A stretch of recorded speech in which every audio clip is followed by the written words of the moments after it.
Question number 12, Te Ururoa Flavell.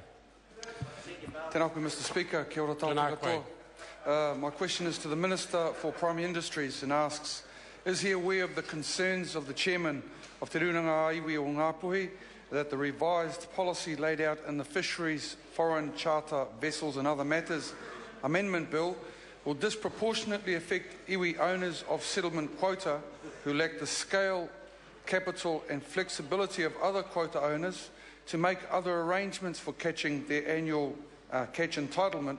If so, what is he doing to address these concerns? Honourable Joe Goodhue. Thank you, Mr Speaker. On behalf of the Minister for Primary Industries, yes, I am aware of those concerns. I have had several conversations with Sonny Toe about the impact of this legislation on iwi, and in particular the impact on Ngāpuhi. I am also aware of other iwi and non-iwi parties who have concerns over the effects of this bill, and others who support it. I acknowledge that this bill will have some impact on business, but I am not prepared to allow behaviour that has been described as slavery at sea to continue in New Zealand waters. This bill is an essential step to stamp out this behaviour and to uphold New Zealand's international reputation. Supplementary question, Te Ururoa Flavell. Thank you, Mr Speaker. To the Minister, why hasn't the Minister considered a phased-in approach that will achieve his objective, as well as minimise the loss of economic value that his government often provides to other sectors of the economy when making similar changes?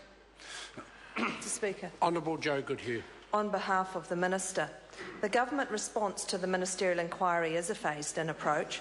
Operators have been aware of the proposed changes since 2012. Therefore, the government has enabled a 4-year transition period for operators to begin adjusting their business settings to the new reflagging regime. We've also worked closely with iwi and industry to try and minimise the impact of reflagging where possible through streamlining reflagging processes. MPI and other agencies will continue to support all parties during this transition period. The new regime will mean more secure market access arrangements and improved international reputation for products caught in our waters. Ultimately, this will prove positive for iwi quota holders. Supplementary question, Te Ururoa Flavell. Thank you, Mr Speaker. Bearing in mind that the ability of Māori to move into the fisheries came out of an actual fisheries claim, can the Minister tell the House how this policy does not breach the Treaty of Waitangi 1 and the Māori Fisheries Claim 2? Honourable Joe Goodhue. On behalf of the Minister, I'm advised there is a clear principle that settlements do not impinge on the Crown's right to develop policy in response to contemporary issues such as the management of foreign chartered vessels. That concludes questions for oral answer. I call on Government Order of the Day number 1.